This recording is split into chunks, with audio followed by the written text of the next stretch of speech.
The morning sun cast long shadows across New Kepler colony when the first explosions lit up the sky. Nari pressed her face against the reinforced window of the defense center, watching their orbital stations burst into flames like dying stars. "How many ships?" she asked, her voice barely steady. "Too many to count," replied Jiho from his monitoring station. The young technician's hands shook as he adjusted the scanners. They came out of nowhere, just appeared. The Vorthak had arrived without warning. Their massive black ships blocked out the sun, casting the peaceful farming colony into an unnatural twilight. For 3 generations, the Zalani had called this world home. They grew crops, raised families, and never bothered anyone. Now death rained from the sky. Minji burst through the door, her medical uniform stained with dust and blood. "The northern district is gone," she gasped. "Direct hit. We're evacuating everyone to the underground shelters." Through the communication system, a cold alien voice spoke in perfect galactic standard. "Inferior species of Kepler 442b. You will surrender immediately. Resistance is pointless. Your world now belongs to the Vorthak Empire." Nari's claws clenched into fists. The Zalani were peaceful by nature, but they weren't cowards. "Send them." "Our answer," she ordered. "What answer?" Jiho asked. "Tell them we said no." The response came swift and brutal.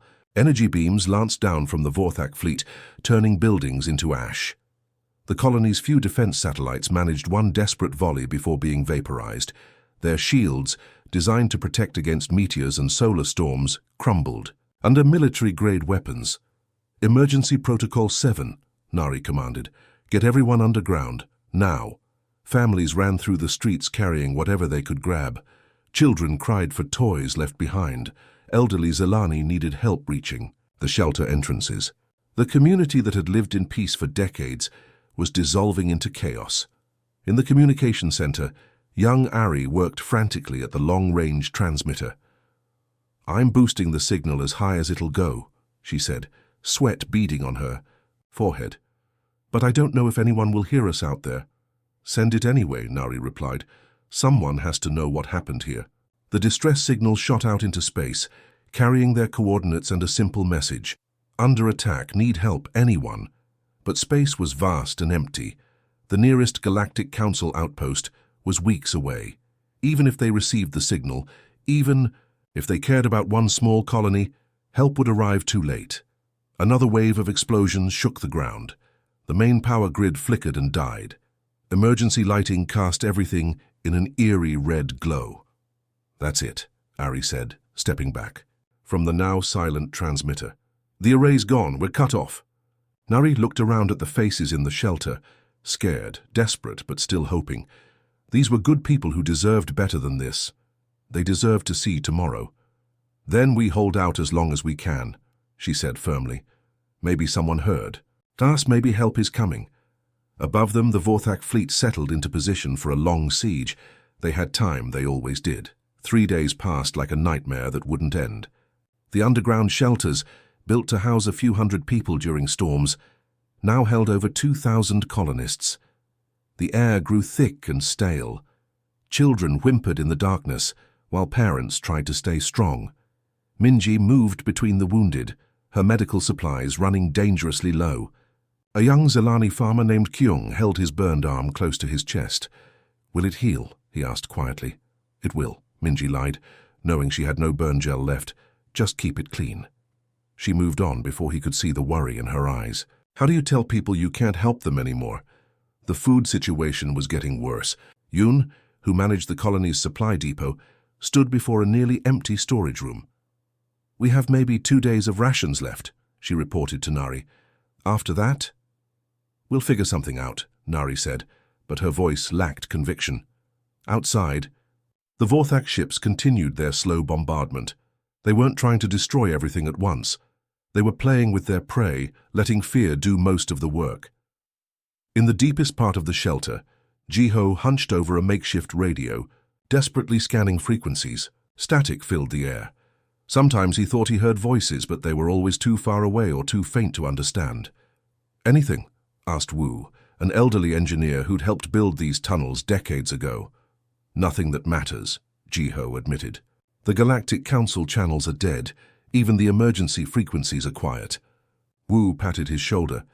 Keep trying, son. Someone out there might be listening. The Vorthak commander's voice echoed through the colony's emergency speakers again. Residents of Kepler 442b, your resistance is meaningless. Surrender now, and your deaths will be quick. Continue this foolishness, and we will make your final hours educational. Several colonists broke down crying. A few started talking about giving up. Nari understood their fear, but she also knew the truth about the Vorthak Empire. They didn't take prisoners, they didn't show mercy. Surrender meant death either way. Listen to me, she called out, her voice carrying through the shelter. I know you're scared. I'm scared too. But giving up won't save us. The Vorthak don't want our surrender. They want our planet. We're just in the way. A mother holding her sleeping child spoke up. But what if help doesn't come? What if we're alone? Nari looked around at the faces surrounding her. These people had trusted her to lead them, to keep them safe. She couldn't let them lose hope now. Then we make our own help, she said firmly. We've survived droughts, floods, and solar storms. We built this colony from nothing. We're stronger than they think. But even as she spoke the words, Nari felt doubt creeping in. The shields were failing, the food was running out. And somewhere above them, the Vorthak waited with infinite patience. In the darkness of the shelter, time seemed to slow down. Every hour felt like a day. Every day felt like forever. Help had to come soon. It had to. On the 5th day of the siege, something strange happened in the depths of space. Ari sat hunched over her monitoring equipment in the shelter's makeshift communication center. Dark circles ringed her eyes from days without proper sleep. The jury-rigged sensors she'd cobbled together from spare parts weren't much, but they were all they had left. Still nothing on the distress frequencies, she muttered, adjusting the dials for the 100th time. Most of the colonists had given up hope of rescue, but Ari kept listening. Someone had to. Then the reading spiked. What the... Ari leaned forward, squinting at the display. The energy signature was massive, moving faster than anything she'd ever seen. Jiho, get over here! Jiho stumbled over, exhaustion making him clumsy. What is it now, another Vorthak ship? I don't think so. Ari's fingers danced across the controls, trying to clean up the signal. This is coming from outside the system, way outside, and it's moving at impossible speeds. The signature pulsed on her screen like a heartbeat. Whatever it was big, really big, but it didn't match any ship design in the galactic databases. Could be a solar flare, Jiho suggested, though he didn't sound convinced. Solar flares don't move in straight lines, Ari replied.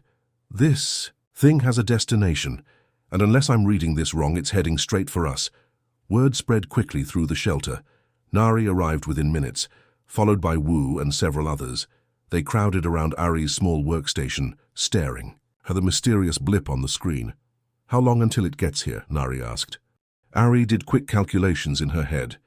At current speed, maybe 18 hours, but that's impossible. Nothing moves that fast through hyperspace. Above them, the Vorthak fleet continued its methodical bombardment. Their sensors had detected the same anomaly, but Admiral Vex dismissed it without concern. Probably debris from a destroyed freighter, he told his officers. These primitive systems are full of space junk. His second-in-command, a younger Vorthak named Crix, studied the readings more carefully. Sir, the energy output suggests something much larger than debris. Perhaps we should investigate. Vex's mandibles clicked in annoyance. We have a planet to subjugate, Commander. I won't be distracted by cosmic garbage. Focus on the task at hand. But Crix couldn't shake his unease. In his years serving the Empire, he'd learned to trust his instincts. Something about this felt different, wrong. Back in the shelter, Ari continued monitoring the approaching signal. The readings were getting stronger, clearer. She could make out distinct energy patterns now, unlike anything in their databases. It's not natural, she whispered. This is definitely artificial, a ship of some kind. Whose ship? Wu asked. The Council doesn't have anything that fast. Nobody does, Ari replied. According to our records, this kind of speed is theoretically impossible. Nari felt a flutter of something she hadn't experienced in days. Not quite hope, but curiosity. Keep monitoring it. Let me know the moment anything changes. As night. fell over the colony. The mysterious signal continued its impossible journey through space. In the darkness of the shelter, exhausted colonists tried to sleep while Ari kept her lonely vigil. Something was coming, something unknown. Whether it meant salvation or simply a new kind of danger, only time would tell. The moment, everything changed came without warning. Ari had been dozing at her station when the proximity alarm started screaming. She jolted awake, her heart pounding as she stared at the readings. The unknown signal had arrived, and it was massive. "Everyone get up here," she shouted. "It's here!" The shelter erupted into chaos as colonists rushed toward the communication center. Nari pushed through the crowd, her eyes wide as she saw what Ari was looking at. A ship hung in space above their planet. But calling it a ship seemed wrong somehow. It was enormous, easily dwarfing the largest Vorthak vessels. Its hull was dark gray, angular, and covered in strange markings. It looked nothing like any design in the galactic databases.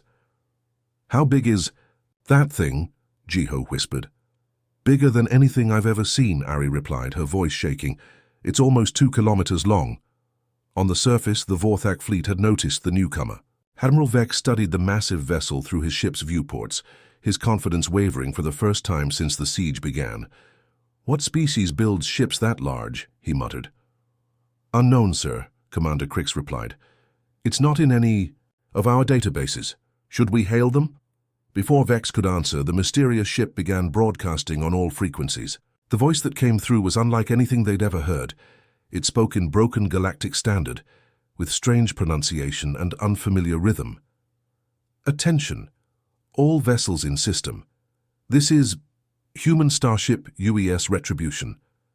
We are responding to distress signal from planetary surface. Identify yourselves." In the shelter, stunned silence followed the transmission. Human. No one had ever heard that word before. It wasn't in any species catalogue or historical record. "What's a human?" someone whispered. Before anyone could answer, Admiral Vex's response crackled through space. "Unknown vessel, you are interfering with official Vorthak Empire business. Withdraw immediately or face the consequences." The reply came swift and cold. "Vorthak Empire not recognized by human databases. You are conducting military action against civilian population. This violates multiple interstellar laws. Cease hostile activity immediately." Vex's mandibles clicked in anger. "You dare threaten the Vorthak Empire? We have conquered 1,000 worlds. Your single ship means nothing." "Single ship?" The human voice almost sounded amused. "Negative, Vorthak Commander. UES Retribution is Advanced Scout. Main fleet is 47 minutes out. Last chance for peaceful withdrawal." The transmission cut to static. Then something impossible happened. The massive human ship began to move. Despite its enormous size, it accelerated with the grace of a fighter craft. Weapon ports opened along its hull, revealing technology that defied understanding. Energy readings spiked off every sensor in the system. In the shelter, Yoon grabbed Nari's arm. "Are they here to help us?" "I don't know," Nari admitted. "I've never heard of humans before, but they're asking the Vorthak to stop attacking civilians. That's something." Admiral Vex made his decision. Pride and arrogance had carried the Vorthak Empire across the galaxy. He wouldn't back down now, especially not to some unknown species with delusions of power. "All ships battle formation," he commanded. "Show these humans why the galaxy fears us." The die was cast. First contact between humanity and the wider galaxy was about to begin with fire and steel. In the shelter below, terrified colonists held their breath and waited to see what these mysterious humans would do. The universe was about to change forever. What happened next broke every rule of space combat the galaxy had ever known. Admiral Vex ordered his fleet forward, confident that numbers would win the day. 37 Vorthak warships moved into attack formation, their weapons charging with deadly energy. They had crushed rebellions across a dozen star systems. One unknown ship, no matter how large, couldn't possibly stand against them.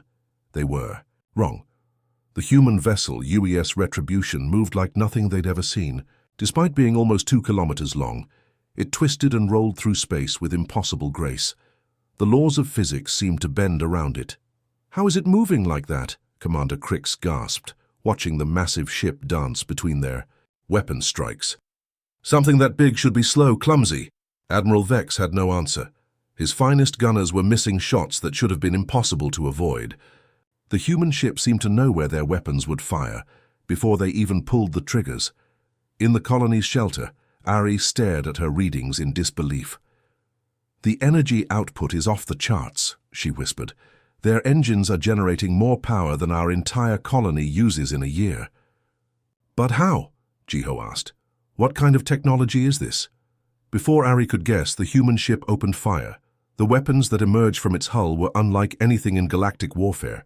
Instead of the clean energy beams most species used, these were crude, violent things. Massive projectiles launched at incredible speeds, followed by guided missiles that moved like angry wasps. But crude didn't mean ineffective. The first Vorthak cruiser to take a direct hit simply vanished. One moment it was there. The next it was expanding gas and twisted metal. The projectile had punched completely through its shields and armor like they were made of paper. Impossible. Admiral Vex roared. "Our shields can stop anything."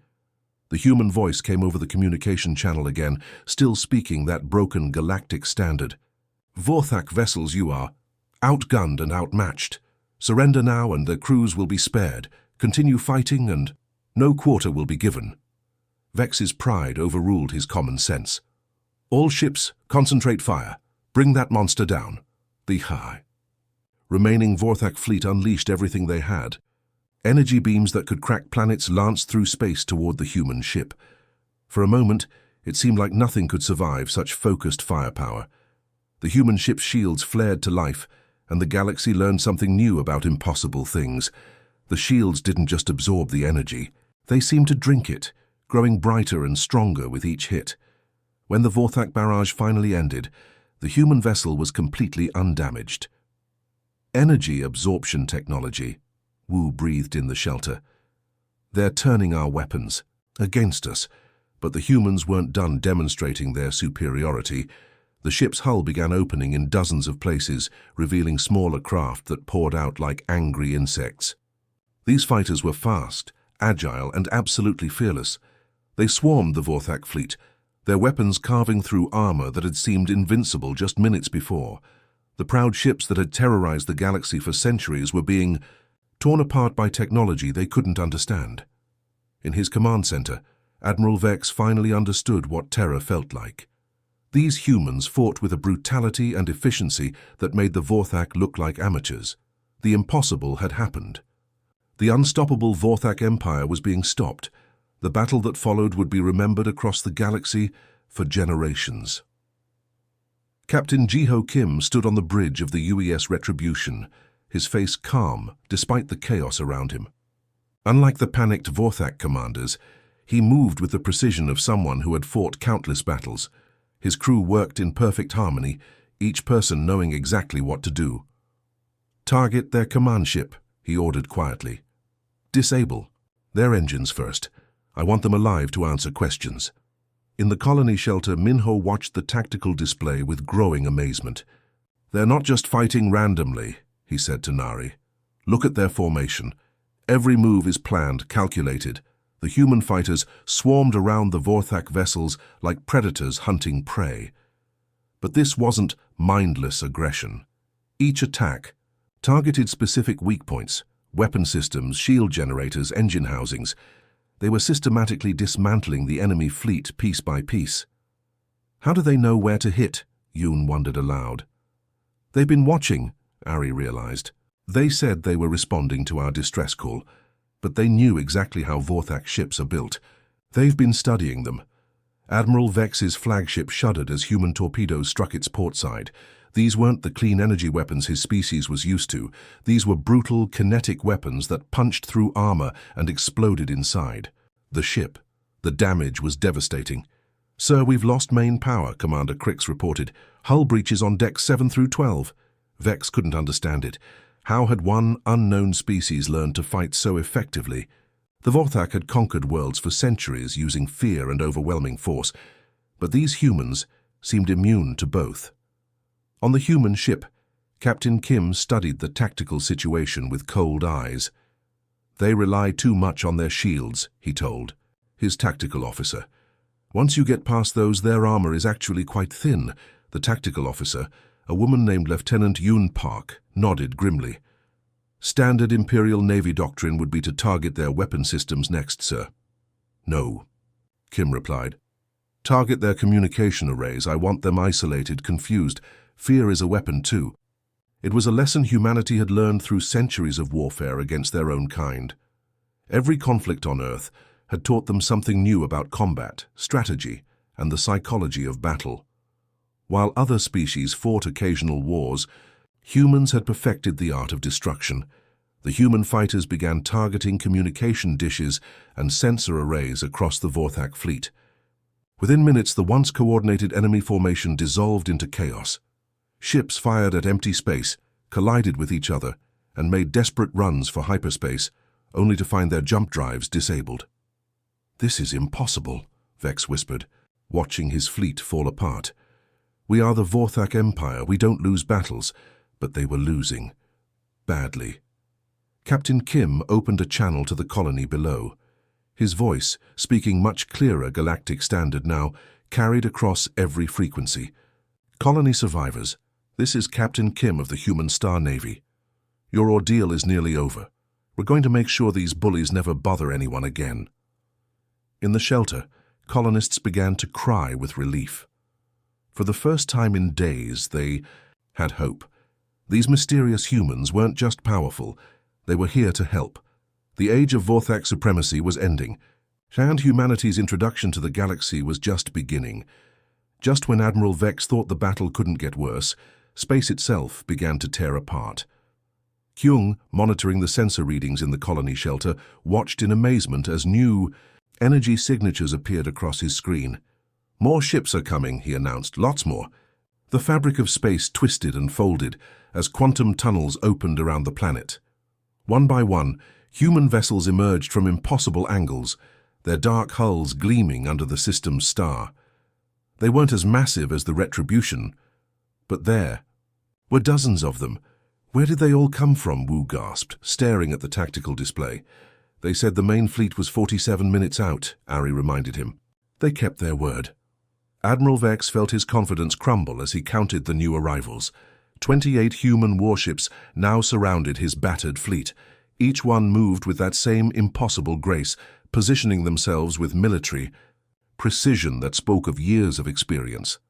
Sir, we're completely outnumbered, Commander Crix reported, his voice shaking. They have us surrounded. But it wasn't just the numbers that terrified the Vorthak commander. It was the names painted on the human ships' hulls. While most galactic species gave their vessels peaceful names like Harmony or Prosperity, these humans chose words that chilled the blood. Vengeance, Retribution, Warhammer, Iron Fist, Nemesis. Captain. Kim's voice echoed across all frequencies, calm and professional. This is the human Third Fleet. All Vorthak vessels, you are surrounded and outgunned. Power down your weapons and prepare to be boarded. Never, Vex snarled into his communicator. The Vorthak Empire bows to no one. Then you've chosen poorly, Kim replied. What followed wasn't really a battle anymore. It was a demonstration. The human fleet moved like a pack of wolves, each ship covering the others in perfect coordination. Their weapons fired in sequence, creating overlapping fields of destruction that the Vorthak couldn't escape. It was the kind of tactical precision that only came from fighting together for years. They're not just allies, Minho observed from the shelter. They're family. Look how they move together. He was right. The human crews had trained together, bled together, probably shared meals and stories between battles. They trusted each other completely, and that trust made them unstoppable. 1. By one, Vorthak ships began to surrender. Their crews, faced with certain destruction, chose survival over pride.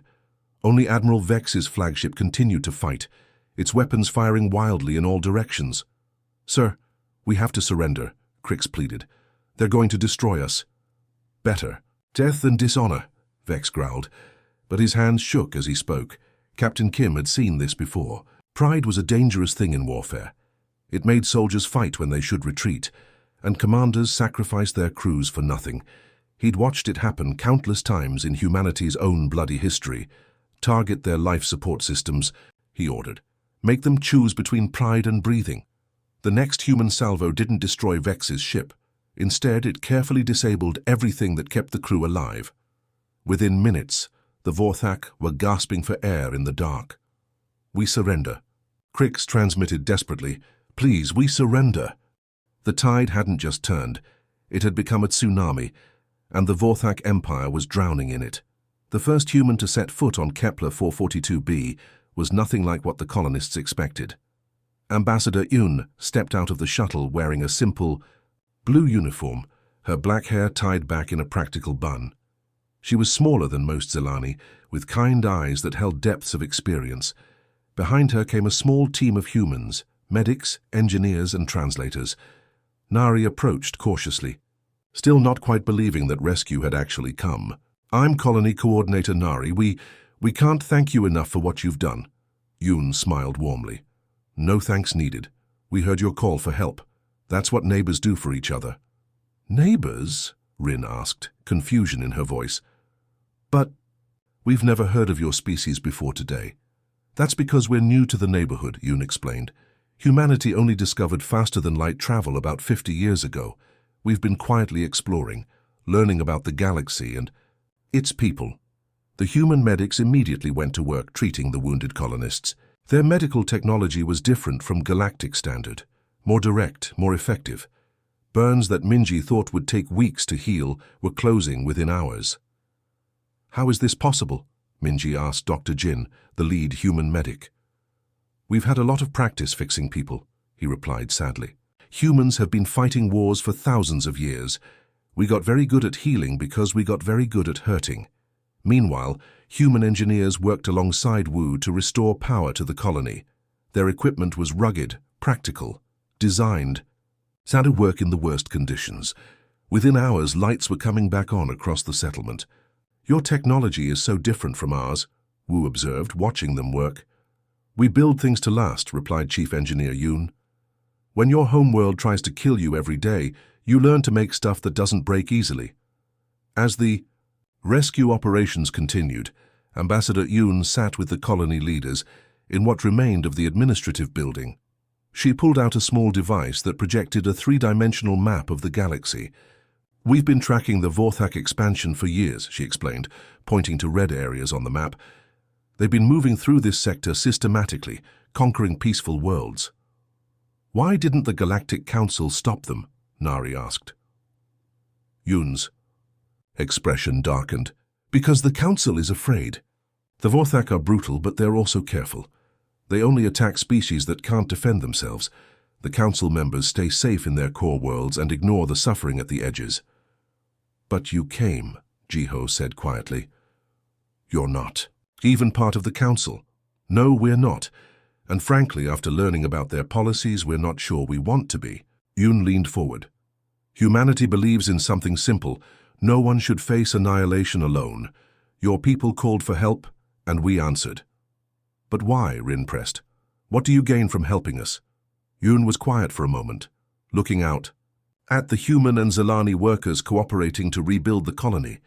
"Because someday we might be the ones needing help. We hope that when that day comes, someone will answer our call too." The foundation of something new was being built on Kepler 442b. Not just the repaired buildings and restored power systems, but something more important: trust between species who had found common ground in their refusal to abandon each other. The galaxy was about to learn what human friendship really meant. 3 weeks after the battle, Captain Kim stood before the largest gathering of galactic leaders in centuries. The Galactic Council chambers on Centauri Prime buzzed with nervous energy. Representatives from hundreds of worlds filled the massive amphitheater, all wanting to see these mysterious humans who had accomplished the impossible. They had defeated the Vorthak Empire in a single battle. Kim wore his dress uniform, dark blue with simple silver insignia. No fancy decorations or ceremonial weapons like other species favored, just a human being standing calmly before the most powerful beings in the galaxy. "Honored delegates," he began, his voice carrying clearly through the chamber's acoustics. My name is Captain Ji-Ho Kim of the Human Star Navy. I'm here to deliver a message from Earth. Murmurs rippled through the audience. The Vorthak defeat had shocked everyone, but most assumed it was luck or some secret weapon. Now they were learning it was neither. For 50 years humanity has watched from the shadows, Kim continued. We've seen the Vorthak Empire grow stronger while peaceful. Worlds suffered in silence. We've watched the Council debate and delay while colonies burned. We decided that silence was no longer acceptable. Ambassador Thex of the Rigelian Consortium, one of the Council's most senior members, stood up. Captain Kim, your actions were impressive, but surely you understand that galactic politics requires careful consideration. Rash action leads to chaos. Kim's expression didn't change. Tell that to the children hiding in bomb shelters on Kepler 442b. Tell that to the families who watched their homes burn while you carefully considered their deaths. The chamber fell silent. No one had ever spoken to the Council like this before. The Vorthak expansion is over, Kim stated simply.